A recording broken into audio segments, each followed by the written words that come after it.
বাহিরে প্রচুর পরিমাণে বৃষ্টি হচ্ছে আর এদিকে আমি রান্না করব খিচুড়ি। যেহেতু বাহিরে প্রচুর পরিমাণে বৃষ্টি হচ্ছে আর বৃষ্টির দিনে খিচুড়ি খেতে কার না ভালো লাগে। গরম গরম খিচুড়ি, তাও আবার মুরগির গোশত দিয়ে। তো হ্যালো এভরিওয়ান, কি অবস্থা সবার? আশা করি সবাই ভালো আছেন, সুস্থ আছেন। আমিও আলহামদুলিল্লাহ ভালো আছি, সুস্থ আছি। আপনাদেরকে ওয়েলকাম করছি আমার ছোট্ট একটি ফিরে হচ্ছে বৃষ্টি, ঝুম বৃষ্টি, আর ঘরের ভিতরে রান্না করছি খিচুড়ি। আসলেই এটা অসাধারণ, তাই না? আর বৃষ্টির দিনে মুরগির গোশত দিয়ে খিচুড়ি রান্না করে খাওয়াটা, এটা তো মিস করা একেবারেই অসম্ভব বিষয়।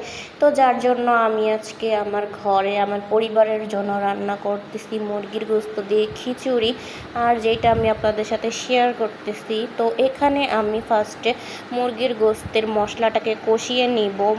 তো তার জন্য আমি একটা পাতিল বসিয়ে তার ভিতরে সামান্য তেল দিয়ে তার ভিতরে পেঁয়াজ মরিচ এগুলো দিয়ে ভালোভাবে নেড়ে চেড়ে তার ভিতরে সকল প্রকার মশলাপাতি একে একে দিয়ে দিচ্ছিলাম অ্যান্ড এটাকে ভালোভাবে নেড়ে চেড়ে দিচ্ছিলাম, তো যাতে পুড়ে না যায়। আর তারপরে হলুদ, লবণ, মরিচের গুঁড়া এই সব কিছু দিয়ে মশলাটাকে ভালোভাবে কষিয়ে নিব, কারণ মুরগির গোশত দিয়ে রান্না করব আর মুরগির গোশতের একটা স্মেল আছে যেটা মানে আমার ভালো লাগে না। তো এইখানে আমি ভালোভাবে আগে মুরগির গোশতটাকে কষিয়ে নিব, যা তারপরে আমি খিচুড়িটাকে রান্না করব। তো এইখানে মুরগির গোশত প্রায় আমার কষানো শেষ, আর এদিকে আমি আলু দিয়ে দিব। খিচুড়িতে আজকে আলু খাবো, তো এখানে আমি আলু দিয়ে ভালোভাবে নেড়ে চেড়ে দিচ্ছি। তারপরে এইখানে আমি ধুয়ে রাখা চালগুলোকে দিয়ে দিচ্ছি। এখন এর ভিতরে দিয়ে দিব পরিমাপ মতো পানি দিয়ে ভালোভাবে নাড়াচাড়া করব।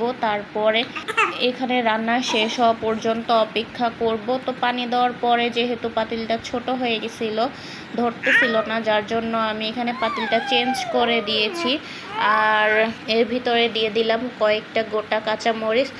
তো এই ছিল আমার আজকের খিচুড়ি রান্নার ভিডিওটি কেমন লাগলো অবশ্যই আমাকে কমেন্ট করে জানাবেন। আর যদি ভালো লেগে থাকে আমার চ্যানেলটি অবশ্যই আপনারা সাবস্ক্রাইব করবেন। সবাই সুস্থ থাকবেন, ভালো থাকবেন। আল্লাহ হাফেজ।